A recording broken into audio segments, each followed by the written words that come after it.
Hal favorit tentang menjadi seorang ayah? Ketika anak-anak saya menunggu di luar, menunggu saya pulang dari kerja, dan setiap kali saya keluar dari kendaraan, mereka berteriak, "Ayah, ayah, ayah." Seorang ayah muda, tragisnya, tidak akan pulang ke keluarganya karena dia ditembak dan dibunuh di tempat parkir Target dalam perselisihan yang tampaknya terjadi karena masalah tempat parkir. Apakah dunia sudah gila? Kami akan membahas apa yang sudah diketahui tentang kasus mengerikan ini dan apa yang masih diselidiki polisi. Dan pertanyaan terpenting, mengapa ini terjadi? Selamat datang di Sidebar dipersembahkan oleh Law and Crime. Saya Jesse Weber. Kami telah meliput cerita ini sejak awal dan akan terus memberikan pembaruan jika ada perkembangan. Salah satu alasan kami bisa melakukannya adalah dukungan dari Morgan & Morgan, sponsor kami. Firma hukum cedera pribadi terbesar di Amerika dengan lebih dari 1.000 pengacara telah memulihkan 25 miliar untuk lebih dari 500.000 klien. Dalam beberapa bulan terakhir, seorang klien di Florida mendapat 12 juta, padahal asuransi hanya menawarkan 350.000. Di Pennsylvania, klien meraih 26 juta 40 kali lebih besar dari tawaran asuransi.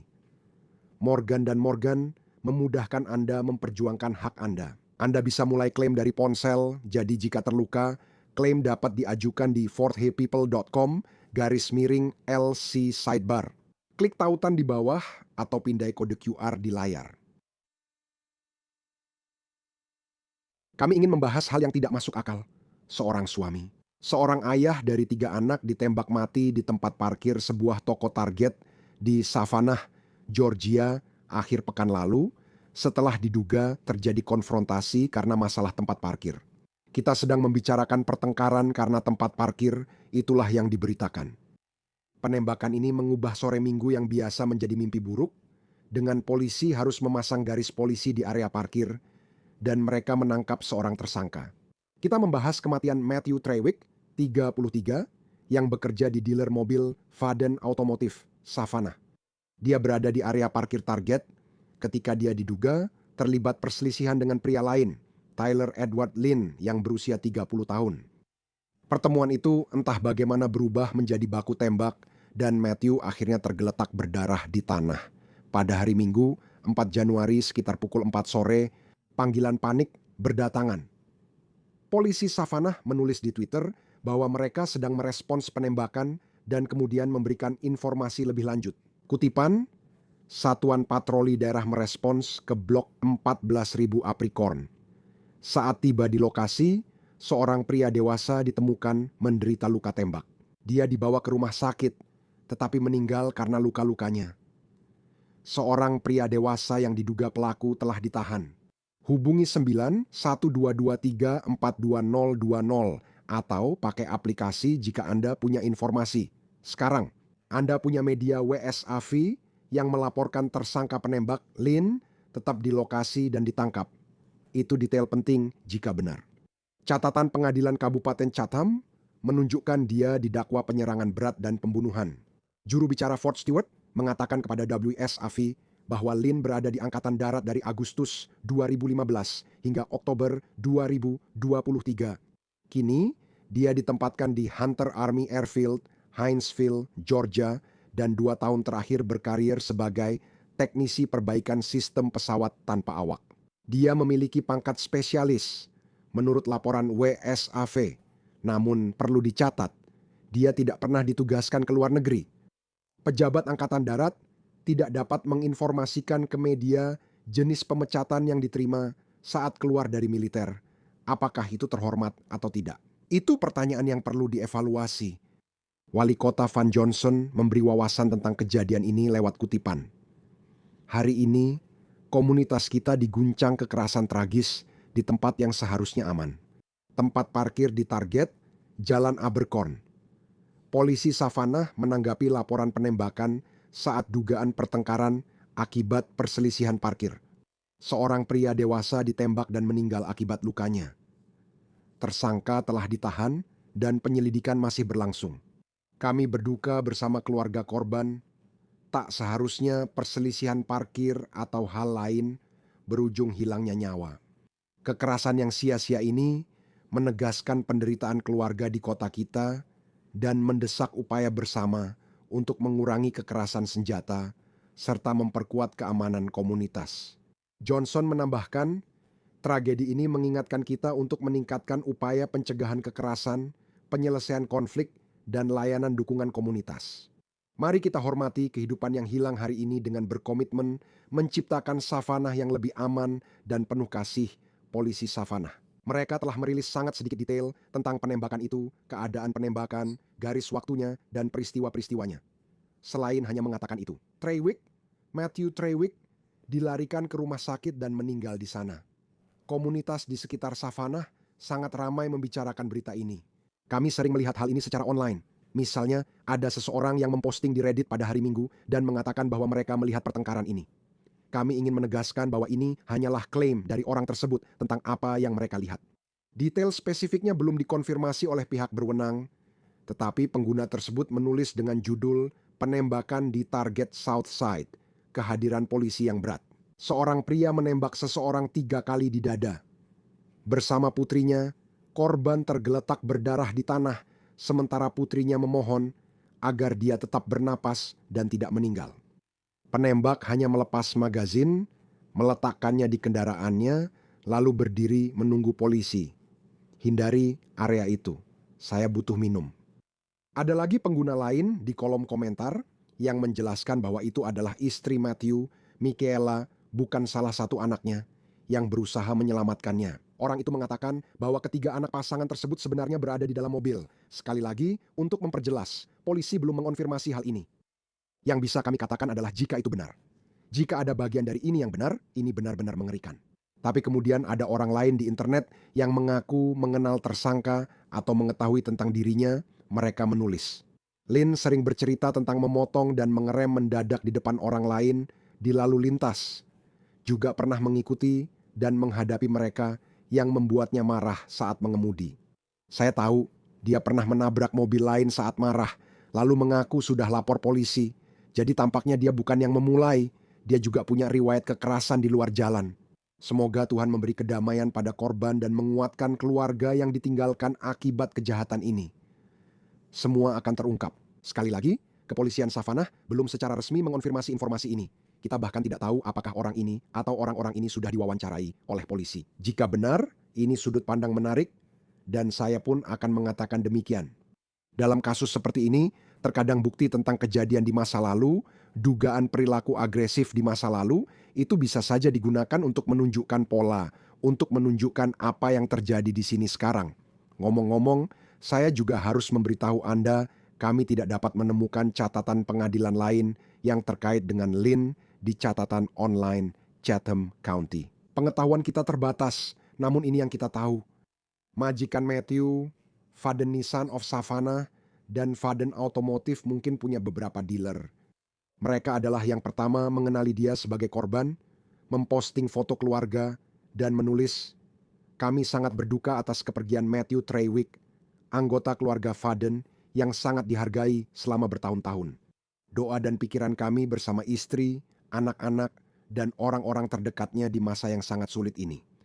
Kami meminta privasi untuk keluarganya dan tim kami saat kami berduka atas kehilangan tragis ini dan hari ayah yang baru saja lewat." Ngomong-ngomong, Faden Automotive. Mereka mengunggah video Matthew berbicara tentang ketiga anaknya. Lihat, apa yang sebenarnya diinginkan ayah di hari ayah? Kedamaian dan ketenangan. Hal favorit tentang menjadi seorang ayah?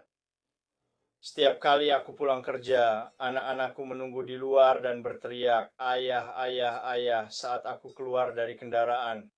Aku punya bayi 2 bulan, anak 2 tahun, dan anak 4 tahun. Ini sangat menyedihkan. Ya, Lynn tidak bersalah dan akan mendapat kesempatan membela diri sampai terbukti bersalah. Tapi pada akhirnya, jika laporan ini benar, ini benar-benar tidak masuk akal. Ini seharusnya tidak perlu terjadi. Begitu bunyi unggahan bisnis tersebut terkait video ini. Matt Trewick selalu membawa hati dan kebijaksanaan, baik saat membimbing pelanggan maupun anak-anak. Di Hari Ayah, kami menghormati perannya sebagai ayah yang bangga dan anggota berharga tim kami. Tahun 2020, satu dealer mengunggah foto Matthew tersenyum lebar sambil memegang kue bertuliskan angka 62. Postingan yang menyertainya mengatakan, "Kami sangat bangga dengan profesional penjualan kami, Matthew Treywick, karena telah melampaui targetnya untuk bulan Juni dan berhasil menjual 62 kendaraan. Selamat, Matthew." Teman keluarga membuat GoFundMe untuk membantu istri Matthew, Mikaela, dan 3 anak kecil mereka yang ditinggalkan. Dana yang terkumpul cepat melonjak lebih dari 130.000 hingga Rabu pagi. Penyelenggara menulis ini di halaman GoFundMe. Terima kasih kepada semua yang sudah berdonasi dan membagikan dukungan luar biasa dalam 24 jam terakhir, benar-benar mengembalikan kepercayaan pada kemanusiaan setelah tragedi yang tak masuk akal. Mikaela memiliki banyak keluarga besar dan teman-teman yang mendukungnya dalam tugas sehari-hari, mengurus anak-anak, kebutuhan pokok, dan makanan. Untuk saat ini, kami akan memberitahu Anda jika ada kebutuhan lain yang muncul. Jadi saat ini, belum jelas apakah Lynn dan Matthew saling mengenal atau apakah mereka pernah berinteraksi sebelum pertengkaran itu. Atau mungkin ini cuma soal tempat parkir. Catatan pengadilan tampaknya menunjukkan bahwa Lynn ditahan tanpa jaminan dan sidang pertamanya dijadwalkan pada 29 Januari. Semoga seiring kasus berjalan, kita dapat lebih banyak informasi. Namun, saya ingin membahas ini dari sudut pandang berbeda dan mencoba memahaminya. Jika memungkinkan, izinkan saya mengajak psikiater forensik Dr. Daniel Bober ke percakapan ini. Terima kasih sudah meluangkan waktu, dokter. Saya tidak bisa duduk di sini hari ini dan mengatakan bahwa ini adalah pertama kalinya kita melihat sesuatu seperti ini. Maksud saya, mungkin saja yang paling menonjol, saya pernah membahasnya di Prime Crime dan mungkin juga pernah kita bahas di Sidebar. Ada kasus Michael Drake di Florida. Kamu punya perselisihan soal tempat parkir, ruang parkir. Kamu sering melihat perselisihan di toko serba ada dan bioskop sepertinya. Dan kita tidak tahu seluruh situasi dari ini. Kita tidak tahu pola faktanya. Tapi kenapa begitu?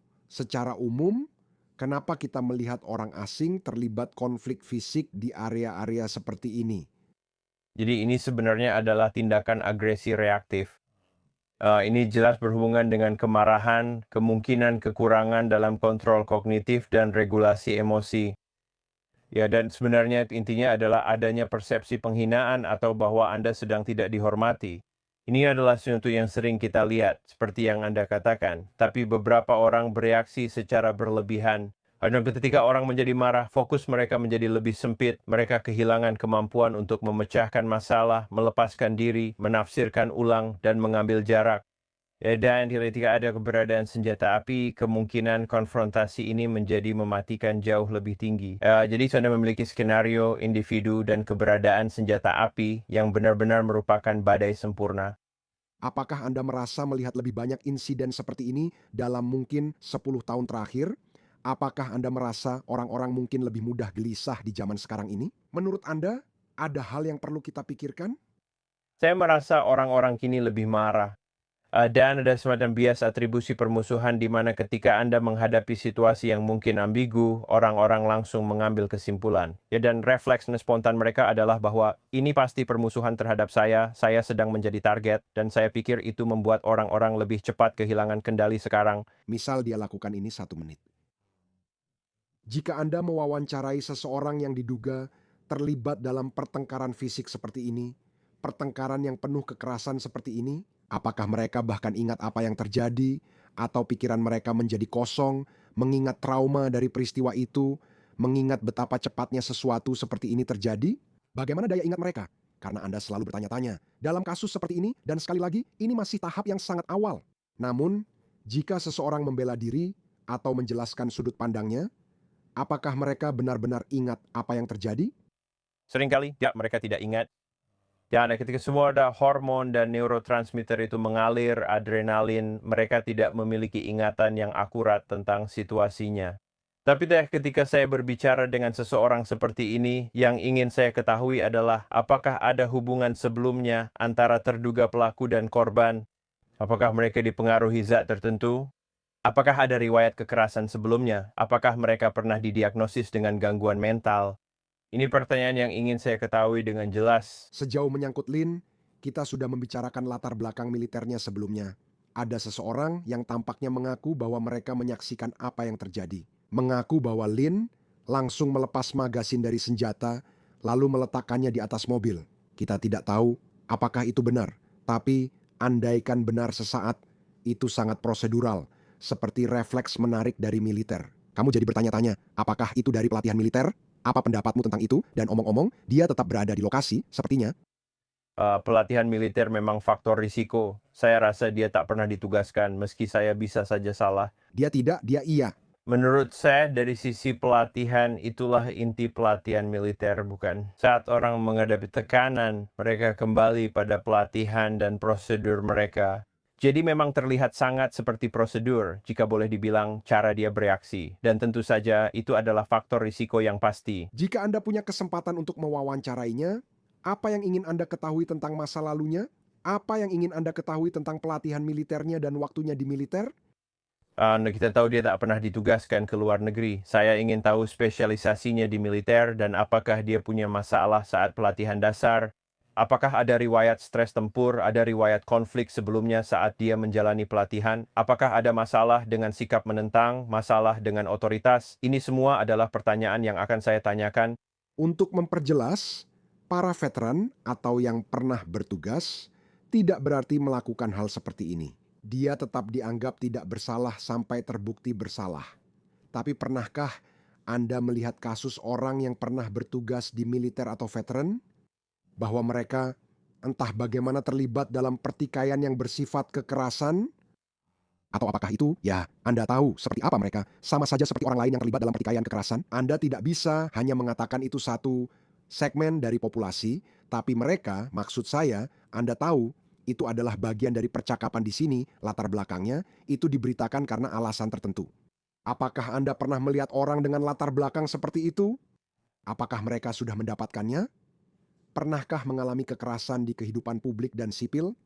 Ya, saya melihatnya. Saya sudah banyak bekerja di sistem administrasi veteran dan juga dengan anggota militer aktif, terutama mereka yang pernah ditugaskan atau terpapar stres pertempuran yang sudah menjalani pelatihan militer.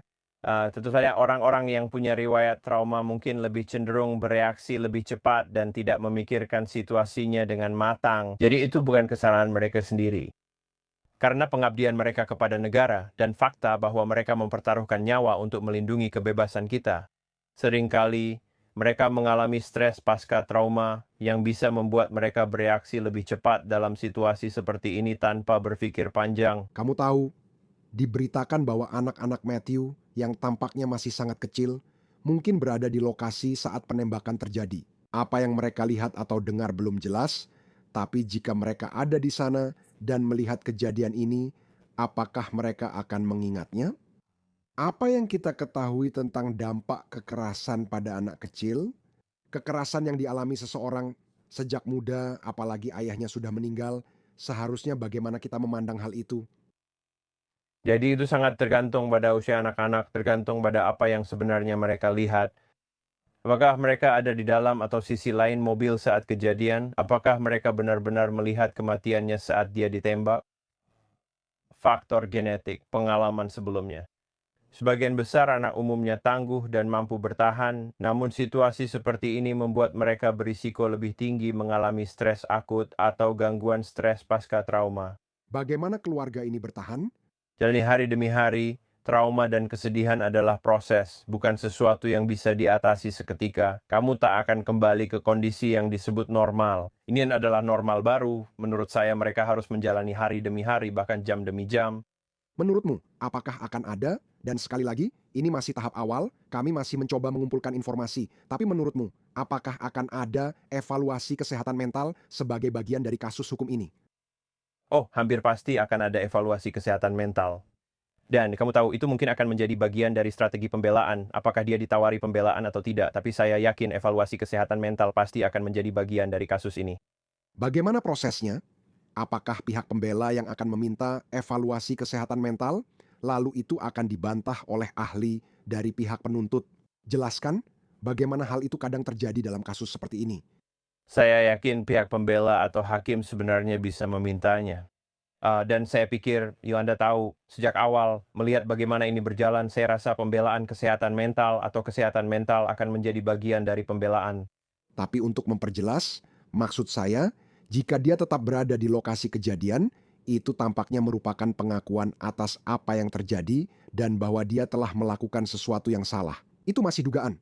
Cara lain melihatnya, jika Anda menghadapi situasi ini. Saya tidak bilang pembelaan gangguan jiwa akan digunakan atau relevan di sini. Tapi mereka membicarakan, Anda tahu, sebuah contoh yang jelas. Seseorang melakukan kejahatan, tapi mereka tetap di sana karena tidak sadar apa yang terjadi. Sepertinya itu tidak terjadi di sini. Tapi jika Anda berbicara tentang seseorang yang tetap berada di lokasi kejadian, itu bisa mempersulit pembelaan kesehatan mental dalam beberapa hal, bukan? Semuanya tergantung cara Anda menceritakan kisahnya. Jika dia ada di lokasi kejadian, itu bisa dianggap sebagai pengakuan bersalah. Tapi kemudian Anda bisa bilang, jika dia melarikan diri dari lokasi kejadian, itu juga merupakan pengakuan bersalah. Semuanya tergantung pada bagaimana Anda mengambil kumpulan fakta yang sama dan bagaimana Anda menceritakan kisahnya. Kasus yang sangat menyedihkan, mengerikan. Tragis. Aku coba memahami semuanya. Satu hal yang ingin kutanyakan, kita memang tidak tahu semua detail dan keadaannya. Namun, orang sering berkonflik. Ada respons melawan atau lari, bukan? Apa yang akan kamu sarankan kepada orang-orang? Karena sangat sulit untuk melihat ke belakang dan mengatakan bagaimana seseorang seharusnya merespons atau bereaksi. Dan, kamu tahu, emosi sedang memuncak. Saat ada pertengkaran, apakah kamu memberi saran khusus pada pasien atau orang lain tentang tindakan yang harus diambil? Jika mereka mendapati diri mereka dalam pertengkaran yang berpotensi menjadi kekerasan, atau, biar saya katakan begini, pertengkaran yang bisa meningkat menjadi kekerasan fisik, apa yang akan kamu rekomendasikan? Jadi mulai bersenjata api adalah isu politik yang sensitif, tapi saya tidak melihatnya dari sudut pandang politik, saya melihatnya dari sudut pandang kesehatan masyarakat. Ketika kamu punya situasi seperti ini dan ketika kamu memiliki senjata api di rumah atau di mobilmu dan ada konfrontasi seperti ini, kemungkinan terjadinya kematian jauh lebih tinggi hanya karena keberadaan senjata api itu sendiri.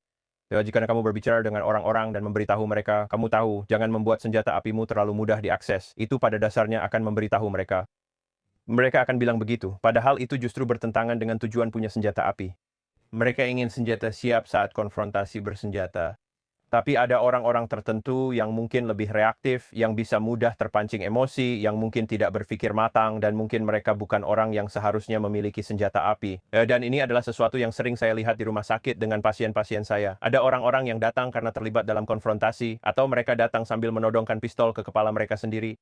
Kami harus mengambil senjata api mereka karena mereka tidak seharusnya memilikinya. Jadi Anda perlu melihat temperamen orang itu dan mempertimbangkan apakah dia benar-benar yang Anda inginkan. Memiliki senjata api karena orang memang seharusnya punya hak untuk memilikinya, tapi tidak semua orang seharusnya memilikinya. Terima kasih atas waktunya, Dr. Daniel Bober. Saya menghargainya dengan senang hati. Dan itu saja yang bisa kami sampaikan untuk Anda saat ini di Sidebar. Terima kasih banyak sudah bergabung bersama kami. Dan seperti biasa, jangan lupa berlangganan di YouTube, Apple Podcast, Spotify, atau dimanapun Anda mendengarkan podcast. Anda bisa mengikuti saya di X atau Instagram. Saya Jesse Weber, sampai jumpa di lain waktu.